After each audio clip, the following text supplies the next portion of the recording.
The NFL is in the middle of a running back boom. Specifically, each team has a running back or a group of running backs that carries certain skills that contribute to the team's overall success. With that being said, there are a few teams that are fortunate enough to have all-purpose backs.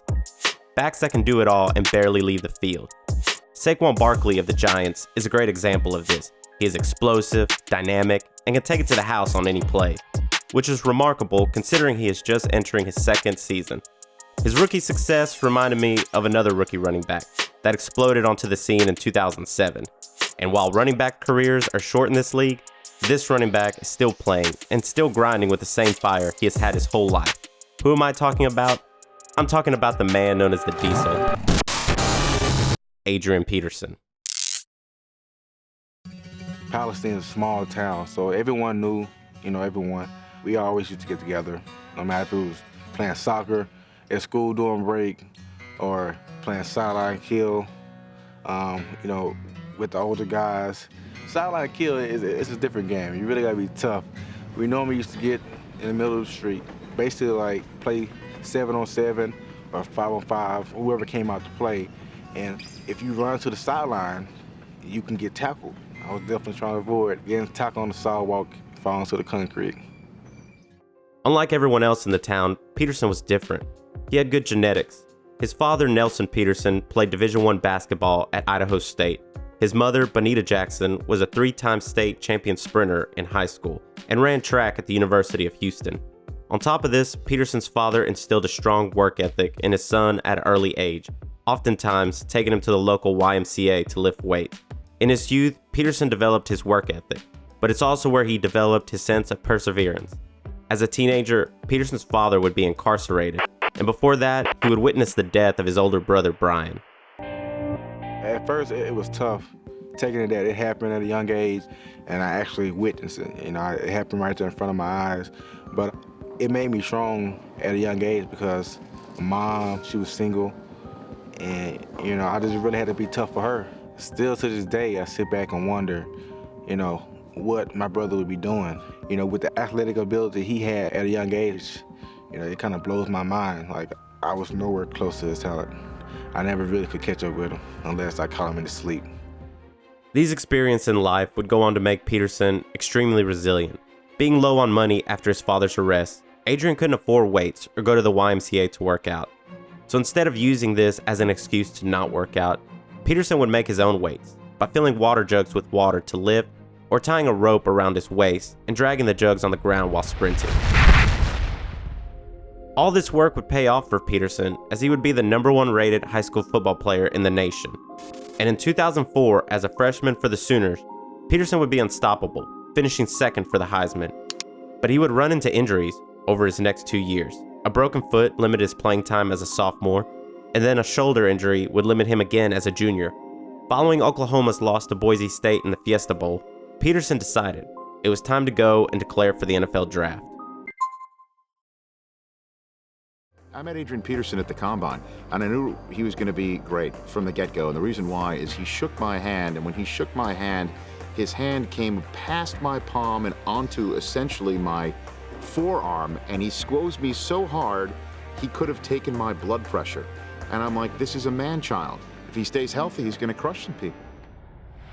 With the 7th pick in the 2007 NFL Draft, the Minnesota Vikings select Adrian Peterson.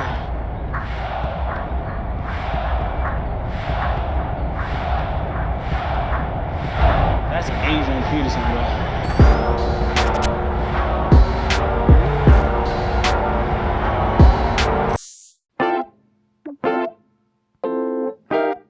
Peterson wasted no time making his presence felt as a member of the Vikings.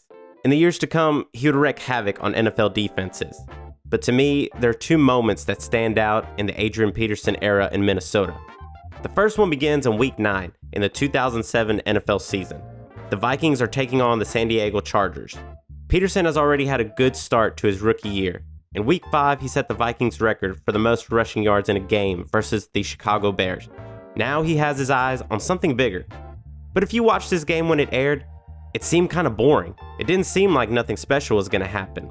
The only thing that happened up to this point was this touchdown by LaDainian Tomlinson, that put him ahead of Jim Brown for number 4 on rushing touchdowns. And this missed field goal attempt by Ryan Longwell, in which Antonio Cromartie took 109 yards to the house. At the half, the score was 14-7 in favor of the Chargers. The bad news for the Vikings was they were going to have to lean on Peterson even more, for their quarterback Tavares Jackson had been knocked out of the game. So it looked like the Chargers had to just keep to what they were doing, stack the box, and make the Vikings QB beat you. Except there was one problem.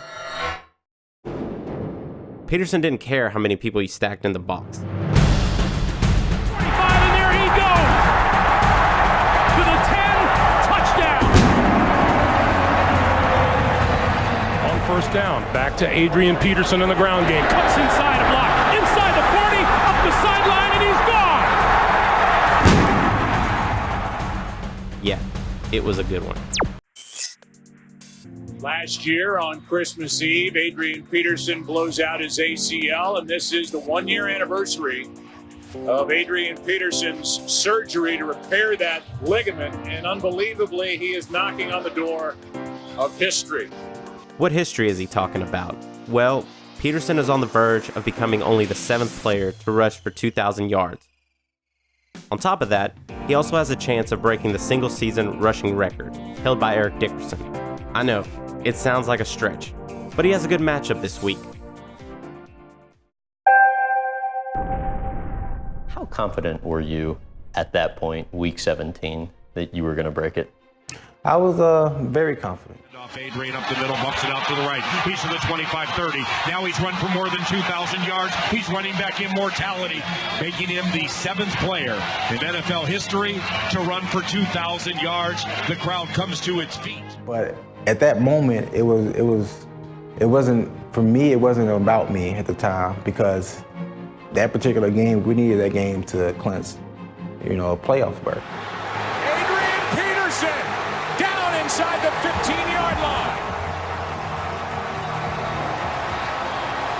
So they may get one of their 2 wishes today. If Walsh puts this through the uprights, they'll get the playoff spot, and Adrian Peterson will finish 9 yards shy of the all-time record. Just ran out of time, Joe, and put the Vikings into the playoffs.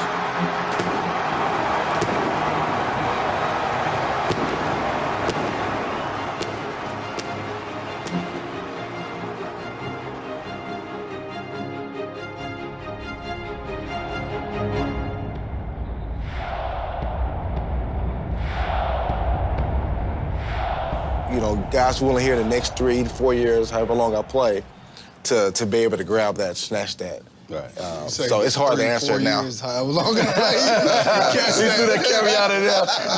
He's not ready to let it go yet.